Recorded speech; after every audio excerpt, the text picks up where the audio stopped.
उधर अजीत पवार जिस लियरजेट 45 विमान में सवार थे वो पहले भी कई बार हादसों का शिकार हो चुका है। वो विमान नहीं बल्कि वो उस मॉडल के विमान। दुनिया भर में इस कैटेगरी के विमानों के 200 हादसे हो चुके हैं।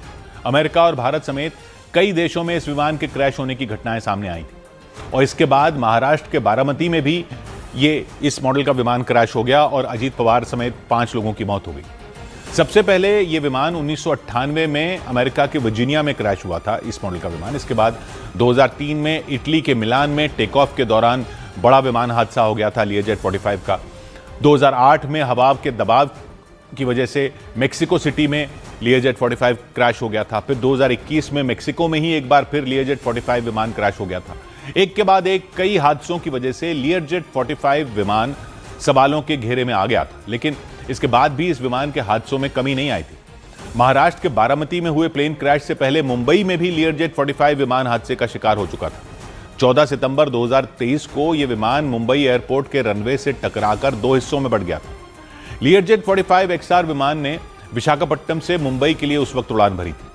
उस वक्त मुंबई एयरपोर्ट पर भारी बारिश हो रही थी और विजिबिलिटी काफी कम थी। ऐसे में लैंडिंग के दौरान प्लेन रनवे से बाहर चला गया था और उसमें आग लग गई थी।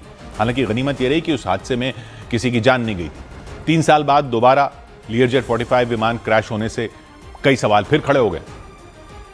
इसी प्रकार का हादसा इसी कंपनी का 3 साल पहले मुंबई में हुआ था। किसके द्वारा मेंटेनेंस किया जा रहा है, डीजीसीए का क्लियरेंस था कि नहीं था, ये सारी बातों पर जांच होना चाहिए। साथ ही इस विमान को ऑपरेट करने वाली कंपनी के खिलाफ जांच की मांग भी की गई, क्योंकि 3 साल में इस कंपनी के विमान का ये दूसरा बड़ा हादसा था। हादसे के वक्त अजीत पवार जिस विमान में सवार थे वो लियरजेट कंपनी का बिजनेस जेट था। इस विमान को कनाडा की कंपनी बोम्बार्डियर एरोस्पेस बनाती है, जबकि भारत में इसके ऑपरेशन का जिम्मा VSR वेंचर्स नाम की कंपनी संभाल रही थी। इस कंपनी ने इस साल 2021 में ही लियरजेट 45 विमान बनाना बंद कर दिया था बोम्बार्डियर ने, लेकिन मौजूदा विमानों की सर्विस और मेंटेनेंस का काम VSR वेंचर्स करती है। इस विमान का इस्तेमाल सबसे ज्यादा कॉर्पोरेट और VIP दौरों के लिए किया जाता है, क्योंकि इस विमान में वाईफाई और सैटेलाइट फोन जैसी कई आधुनिक सुविधाएं हैं और इस विमान को छोटे रनवे पर लैंडिंग और टेक ऑफ के लिए सटीक विकल्प माना जाता है। लियरजेट 45 विमान में 6 से 8 लोग आराम से बैठ सकते हैं। विमान की स्पीड इसे बेहद खास बनाती है, क्योंकि यह विमान 860 किलोमीटर प्रति घंटा की रफ्तार से उड़ सकता है। विमान की जमीन से ऊंचाई तक पहुंचने की स्पीड भी काफी तेज है। यह महज 18 से 20 मिनट में 41,000 फीट की ऊंचाई तक पहुंच सकता है। विमान बिना रुके 3,500 से 4,000 किलोमीटर की दूरी तय कर सकता है और विमान में 2 टर्बोफैन इंजन लगे हैं, जो इसे ईंधन की खपत के मामले में किफायती भी बनाते हैं। इसके अलावा लियरजेट 45 विमान में डिजिटल फ्लाइट कंट्रोल और बेहतर नेविगेशन सिस्टम भी है और इसीलिए इस विमान को नेताओं और कारोबारियों का भी पसंदीदा चार्टर्ड विमान माना जाता है। लियरजेट 45 विमान का ऑपरेशन संभालने वाली कंपनी VSR वेंचर्स को साल 2014 में अनुमति मिली थी। कंपनी के पास कुल 17 विमान हैं, उनमें 7 लियरजेट 45 विमान हैं और इन 7 लियरजेट विमानों में ही एक हादसे का शिकार हो गया। जानकारी के मुताबिक पिछले साल फरवरी महीने में विमानों के परिचालन पर नजर रखने वाली एजेंसी DGCA ने VSR वेंचर्स कंपनी का निरीक्षण किया था। उस जांच में कंपनी में कोई खास कमी नहीं पाई गई थी, लेकिन अजीत पवार की मौत के बाद इस विमान की सुरक्षा पर सवाल खड़े हो गए। इसे लेकर लियरजेट 45 विमान का ऑपरेशन संभालने वाली कंपनी VSR वेंचर्स ने सफाई दी। उसमें ना तो आप थे ना मैं था, कोई नहीं था। वो पायलट का डिसीजन था। There was absolutely no problem in the aircraft, there was no technical failure in the aircraft. Baramati में हुए हादसे के बाद विमान हादसों की जांच करने वाली एजेंसी AAIB की टीम VSR वेंचर्स के दफ्तर पहुंची। टीम ने वहां मौजूद लोगों से पूछताछ की और कई दस्तावेज लेकर वहां से रवाना हो गई। शटर गिराया जा रहा है इसका, ये शटर यहाँ पर अब गिराया जा रहा है। अभी AIB की टीम यहाँ से रवाना हुई है। ये तस्वीर यहाँ पर आप देख रहे हैं। इससे पहले DGCA के कई अधिकारी भी जांच के लिए दिल्ली के महिपालपुर इलाके में मौजूद VSR वेंचर्स के दफ्तर पहुंचे थे। इससे पहले जब अजीत पवार के पार्थिव शरीर वाली एम्बुलेंस उस ग्राउंड के पास पहुंची तो लोगों ने उस एम्बुलेंस को घेर लिया। वो उस एम्बुलेंस के साथ साथ चलते नजर आए। उस एम्बुलेंस को फूलों से सजाया गया। एम्बुलेंस में अजीत पवार के पार्थिव शरीर के साथ उनके परिवार के कुछ लोग भी बैठे नजर आए। इस दौरान अजीत पवार को आखिरी बार देखने आए कुछ लोग भावुक भी नजर आए। वाले लगते थे दादा, हमारे घर वाले कभी ऐसे बाहर की तरह हम ट्रीट ही नहीं किया उन्होंने।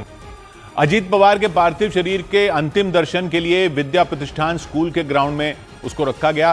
सुबह यहीं उनका अंतिम संस्कार होगा। और प्लेन क्रैश में जान गंवाने वाले अजीत पवार ने अपने 44 साल के राजनीतिक करियर में कई बड़े पदों का जिम्मा संभाला था। राज्य सरकार में कई बार मंत्री बने, रिकॉर्ड 6 बार डिप्टी सीएम की भी जिम्मेदारी संभाली। उनके अलावा महाराष्ट्र का भी कोई भी नेता 6 बार डिप्टी सीएम नहीं बना। अजीत पवार ने पहली बार साल 2010 में उप मुख्यमंत्री पद की कुर्सी संभाली थी। तब महाराष्ट्र में कांग्रेस और एनसीपी गठबंधन की सरकार थी। उस वक्त एनसीपी का बंटवारा नहीं हुआ था, लेकिन सितंबर 2012 में अजीत पवार को इस्तीफा देना पड़ा था, क्योंकि आरोप लगे थे कि जब वो साल 1999 से 2009 के बीच महाराष्ट्र के जल संसाधन मंत्री थे, तब उनके कार्यकाल में 70,000 करोड़ का घोटाला हुआ था। और उन आरोपों की वजह से महाराष्ट्र की राजनीति गर्मा गई थी और विपक्ष के बढ़ते दबाव की वजह से पहली बार डिप्टी सीएम बने अजीत पवार को पद छोड़ना पड़ा था। हालांकि इसके 2 महीने बाद ही राज्य सरकार ने श्वेत पत्र जारी किया था और उसके मुताबिक घोटाले के मामले में अजीत पवार दोषी पाए नहीं गए थे, यानी उन्हें क्लीन चिट मिल गई थी। इसीलिए इस्तीफे के महज 72 दिन बाद 7 दिसंबर 2012 को उन्होंने दूसरी बार डिप्टी सीएम पद की शपथ ली थी, जबकि तीसरी बार तो अजीत पवार सिर्फ 80 घंटे के लिए डिप्टी सीएम बने थे। 23 नवंबर 2019 को उन्होंने अपने चाचा शरद पवार की पार्टी एनसीपी के 54 विधायकों का समर्थन पत्र राज्यपाल को सौंप दिया था और दावा किया था कि पूरी एनसीपी बीजेपी के साथ जाने के लिए तैयार है। उस समय बीजेपी की तरफ से देवेंद्र फडणवीस ने मुख्यमंत्री पद की शपथ ली थी और अजीत पवार तीसरी बार उप मुख्यमंत्री बने थे। लेकिन वो सरकार महज 80 घंटे में गिर गई थी, क्योंकि शरद पवार ने साफ कर दिया था कि बीजेपी को समर्थन देना अजीत पवार का फैसला था, एनसीपी का नहीं। शरद पवार के इतना कहते ही जो विधायक अजीत पवार के साथ गए थे वो लौटने लग गए थे। ऐसे में बहुमत का आंकड़ा दूर दिख रहा था। इसीलिए अजीत पवार ने 26 नवंबर 2019 को इस्तीफा दे दिया था और इसके कुछ देर बाद देवेंद्र फडणवीस ने भी सीएम की कुर्सी छोड़ दी थी। बीजेपी की अगुवाई वाली सरकार गिरने के 1 महीने बाद उद्धव ठाकरे के नेतृत्व में महाविकास अघाड़ी गठबंधन की सरकार बनी थी। उस गठबंधन में शिवसेना, कांग्रेस और एनसीपी शामिल हुए। हालांकि तब ना तो शिवसेना के अंदर बंटवारा हुआ था, ना ही एनसीपी में 2 धड़ों में बटी थी। और तब भी एनसीपी की तरफ से अजीत पवार को ही डिप्टी सीएम का चेहरा बनाया गया था, यानी तीसरी बार उप मुख्यमंत्री बनने के 1 महीने बाद ही उन्होंने चौथी बार डिप्टी सीएम के पद की शपथ ली थी। इसके बाद वो लगातार 4 साल तक कुर्सी पर बने रहे। लेकिन जून 2022 में शिवसेना के अंदर एकनाथ शिंदे ने बगावत कर दी थी। पार्टी 2 हिस्सों में बढ़ गई थी। उसके बाद उद्धव ठाकरे को इस्तीफा देना पड़ा था। महाविकास अघाड़ी की सरकार गिरते ही अजीत पवार का डिप्टी सीएम का कार्यकाल फिर समाप्त हो गया था। शिवसेना के टूटने के बाद एकनाथ शिंदे गुट ने बीजेपी के साथ मिलकर सरकार बनाई थी। तब अजीत पवार को विपक्ष में बैठना पड़ा था। लेकिन इसके करीब 1 साल बाद उन्होंने एक बार फिर बड़ा दांव खेला और जुलाई 2023 में अजीत पवार ने अपने चाचा शरद पवार की पार्टी एनसीपी के 2 टुकड़े कर दिए थे। वो 40 विधायकों को लेकर एकनाथ शिंदे की सरकार में शामिल हो गए थे और उन्होंने 2 जुलाई 2023 को 5वीं बार उप मुख्यमंत्री पद की शपथ ली थी। बाद में साल 2024 का विधानसभा चुनाव हुआ। बीजेपी ने शिवसेना शिंदे गुट और एनसीपी अजीत पवार गुट के साथ मिलकर लड़ा। इस गठबंधन को बहुमत मिला तो एकनाथ शिंदे की जगह देवेंद्र फडणवीस मुख्यमंत्री बने, जबकि डिप्टी सीएम की कुर्सी एक बार फिर अजीत पवार की झोली में आ गई। तब उन्होंने 6ठी बार उप मुख्यमंत्री के तौर पर शपथ ली। यानी सरकार कोई भी हो, अजीत पवार के सितारे हमेशा बुलंदियों पर रहे। राजनीति की दुनिया में उन्हें दादा के नाम से जाना जाता था। उनका जन्म 22 जुलाई 1959 को महाराष्ट्र के अहमदनगर में हुआ। शरद पवार के बड़े भाई अनंतराव पवार के वो बेटे थे। अजीत पवार महज 23 साल की उम्र में एक सहकारी चीनी फैक्ट्री के बोर्ड सदस्य बने। इसी के साथ उन्होंने राजनीति की दुनिया में कदम रख दिया था। इसके बाद उन्हें सबसे बड़ी सफलता साल 1991 में मिली, क्योंकि तब वो महाराष्ट्र की बारामती लोकसभा सीट से पहली बार सांसद चुने गए थे। लेकिन चाचा शरद पवार के लिए उन्होंने सीट खाली कर दी थी और फिर उसी साल विधानसभा चुनाव में किस्मत आजमाई और बारामती विधानसभा सीट से ही वो 1991 में पहली बार विधायक भी बने और इसी सीट पर लगातार 8 बार जीत दर्ज की उन्होंने। इतना ही नहीं, इस दौरान वो राज्य में कई बार अलग अलग विभागों के मंत्री भी रहे।